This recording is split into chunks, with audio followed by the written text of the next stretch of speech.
Bwana Yesu asifiwe na kusalimu kwa jina la Bwana Yesu. Naamini ya kwamba uko salama na mimi niko salama, na ujue kwamba Bwana Yesu anakupenda na mimi nakupenda. Siku ya leo tunamshukuru Mungu, ni siku ya Sunday ya mwezi wa 5, tunakuwa mwisho wa mwezi, na tariki ya leo ni tariki 31, na tunamshukuru Mungu kwa sababu ametulinda. Tumemaliza mwezi wa 6 salama. Bwana amekuwa pamoja nasi, na amini na iko pamoja na wewe pia, na tunamshukuru Mungu kwa sababu tumeona matendo yake, ametulinda, tunayo afya, tunapumua pumuzi ambayo ametupa. Tunamshukuru Mungu kwa sababu si kwa nguvu zangu, si kwa nguvu zako umefika siku ya leo, ni neema ya Mungu tu imekufikisha siku ya leo. Ndio maana tunabidi kumshukuru Mungu. Tutasoma siku ya leo habari ya upendo, na tutasoma katika kitabu cha Yohana sura ya 13 na mstari wake wa 35. Tutasoma kwa jina la Yesu. Neno la Mungu natuambia, tutaanzia mstari wa 34. Nasema hivi: amri mpya nawapa, mpendane kama mimi nilivyowapenda nyinyi, hivyo hivyo nanyi mpendane. Mkipendana nyinyi kwa nyinyi, kwa njia hii watu wote watajua kuwa nyinyi ni wanafunzi wangu. Amen. Baba, asante kwa neno lako hili, tunakuomba ulibariki ndani ya mioyo yetu, lizae matunda ya kupendeza kwa jina la Bwana Yesu. Amen. Bwana Yesu asifiwe. Hii ni amri mpya ambayo Bwana Yesu ametupatia, ya kwamba tupendane, ili kwamba mataifa wajue kwamba tuko wanafunzi wa Bwana Yesu. Hiyo ndio itaonyesha mataifa ya kwamba tunamjua Yesu kwa ajili ya upendo. Amen. Mara nyingi upendo inaweza onekana kuwa ngumu, kwa sababu utasema, nitampendaje adui yangu huyu ambaye amenitendea mema, amenitendea mabaya? Neno la Mungu nasema kwamba pende hata adui zetu, na tuwaombee hata wanaotuuzi. Bwana asifiwe.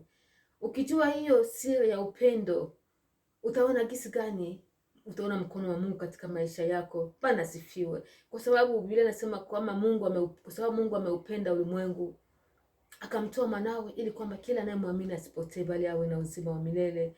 Mungu akusema kwamba watu wameniacha, wanafanya dhambi na mimi nawakataa.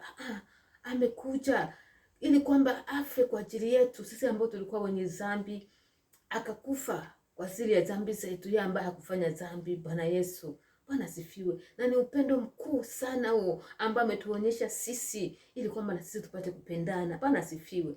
Hata kama mtu amekukosea na amekukosea, imekuwa vigumu sana ndani yako kusamehe, unakumbuka jambo analokutendea ni ngumu tena ni mbaya, msamehe tu, hiyo utamshinda shetani. Bwana asifiwe. Kwa sababu kila mara mwovu analitaka chuki, anakuonesha vibaya, anakuonesha watu ambao wamekutendea vibaya na wanaokutendea vibaya, ili kwamba usipende, ili kwamba usisamehe. Lakini Bwana Yesu ametupatia mambo ya kupendana. Bwana asifiwe. Na gisi ya kumshinda shetani ni upendo, kwa sababu shetani ni uchuki na hawezi kufeke upendo.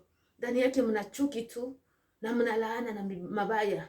Na wakati wote unapopenda, unaambia Mungu niwezeshe kupenda, hiyo ni kumshinda shetani, kwa sababu hata kwa na nguvu kwa maisha yako. Wakati tunapopenda, ndani yako hakutakuwa chuki, ndani yako hakutakuwa huzuni. Wakati upendo wa Mungu unajaa ndani yako, unaporuhusu upendo wa Mungu uje ndani yako, unasamehe waliokukosea na unawapenda na unaombea hata wale wanaokuuzi, utakuwa na amani.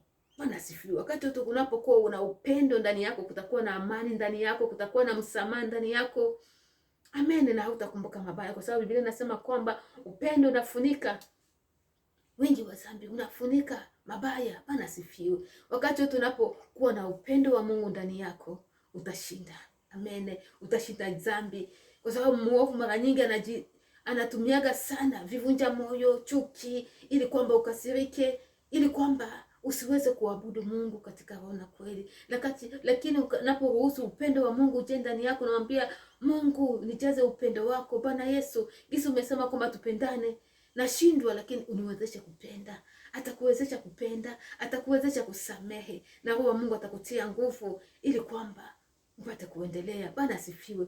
Ukijaribu hiyo upendo, tunaambia Mungu, jaza upendo wako ndani yangu, utaona gisi gani utakusamehe na utakapo penda hata wanaokusumbua. Amen. Unaweza tu unaambia Mungu, niwezeshe na kusamehe. atakuwezesha. Ni jambo rahisi kwake, yote ni rahisi, hakuna la kumshinda. Wewe mpatie tu roho yako, mwambie Bwana uniwezeshe kupenda, Yesu umesema niwezeshe kusamehe, na hivyo utamshinda huyo mwovu. Bwana asifiwe. Mwovu apatake nafasi mahali palipo upendo. Amen. Wakati wote unapoleta mawazo mabaya na vya kukuvunja moyo na vya kukuhuzunikisha, unasema napenda ndugu fulani, napenda dada fulani, namsamehe, na unamwombea, na utaona jinsi gani utakuwa na amani ya Yesu ndani yako, utatawala ndani yako, na upendo wa Yesu utaonekana katika maisha yako. Bwana asifiwe. Na wakati tunapoonyesha watu upendo wa Yesu, watatafuta kumjua Bwana Yesu kukupitia, kwa sababu wataona upendo ndani yako ambao unasamehe, na utawavutia watu kwa Bwana Yesu. Bwana asifiwe. Hiyo ni amri mpya Bwana Yesu ametupatia, na ni kwako na kwangu tupate kuifanya. Amen. Hata kama inaonekana ni gumu, lakini kwa uwezo wa Roho Mtakatifu tutaweza tu. Amen. Utamwambia Mungu akuwezeshe na atakuwezesha. Amen.